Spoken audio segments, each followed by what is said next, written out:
आप बिल्कुल सही कह रही हैं। जो जानकारी इस समय हमारे पास आ रही है वो ये है कि सीडीएस को अस्पताल ले जाया गया है।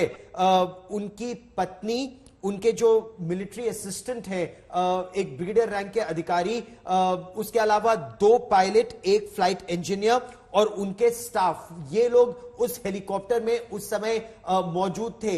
ये सूत्रों के हवाले से अभी जानकारी आ रही है। ये ताजा तस्वीरें हमारे दर्शक इस समय देख रहे हैं। ये उसी क्रैश साइट की तस्वीरें हैं और आप इससे अंदाजा लगा सकते हैं कि कितना जबरदस्त था ये हेलीकॉप्टर हादसा। MI-17V5 भारतीय वायुसेना का एक ट्विन इंजन यानी 2 इंजन वाला हेलीकॉप्टर, इसे बेहद सुरक्षित समझा जाता है वो, लेकिन लगता है बहुत तेजी से क्रैश किया। जो जानकारी आ रही है वो ये है कि कोयंबटूर से सुलूर की ये उड़ान थी। इससे पहले स्टाफ ऑफिसर, जो चीफ ऑफ डिफेंस स्टाफ थे, वो ऊटी में जो स्टाफ कॉलेज है, वेलिंगटन में जो स्टाफ कॉलेज है, तीनों सशस्त्र सेनाओं का डिफेंस सर्विसेज स्टाफ कॉलेज, वहां पर एक लेक्चर सीरीज के लिए थे।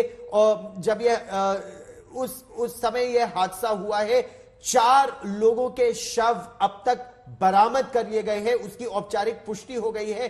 कुछ लोगों को गंभीर अवस्था में अस्पताल लेकर जाया गया है। ये लेटेस्ट जानकारी इस समय आ रही है। और मेरे साथ हमारे सहयोगी मंजीत नेगी भी मौजूद है।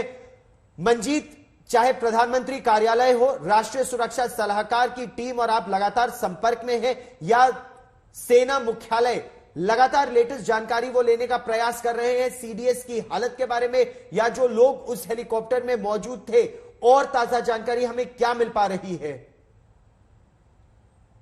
देखिए गौरव, फिलहाल इस बात की पुष्टि सभी लोग कर रहे हैं कि जो हेलीकॉप्टर है Mi-17, जिसमें सीडीएस जनरल बिपिन रावत अपने परिवार, अपनी पत्नी के साथ और अपने स्टाफ के साथ मौजूद थे, वो दुर्घटना का शिकार हुआ है। स्थानीय प्रशासन वहां पर जो राहत और बचाव का काम है वो करने में जुटा हुआ है। 4 लोगों के शव बरामद होने की बात भी की जा रही है, लेकिन अभी सीडीएस को लेकर पुख्ता जानकारी नहीं कोई मिल पा रही है। मुझे लगता है कि थोड़ी देर बाद सभी लोग फिलहाल उनके स्वस्थ होने, उनके सुरक्षित होने की बात की कामना कर रहे हैं।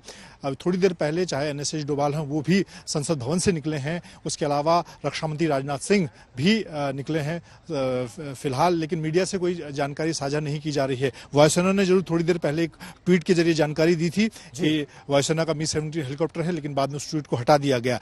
अभी सभी, चाहे यहाँ पर दिल्ली में बैठे प्रधानमंत्री नरेंद्र मोदी हों, एनएसएस डोभाल हों, सेना प्रमुख हों, रक्षा मंत्री हों, सभी लोग इस बात की जानकारी जुटा रहे हैं और सबकी यही कोशिश है कि उसमें जो लोग हैं उनको, जो लोग सुरक्षित हैं उनको कितनी जल्दी वेलिंगटन में जो मेडिकल की सुविधा है वो दी जाए, या फिर अगर आगे लाने, दिल्ली RR हॉस्पिटल लाने की जरूरत हो तो उसके लिए किस तरह की तैयारी करनी है। उसके लिए यहाँ से जो मेडिकल एम्बुलेंस होती है C-130 सुपर हरक्यूलिस, उसको भी भेजे जाने की तैयारी की जा रही है।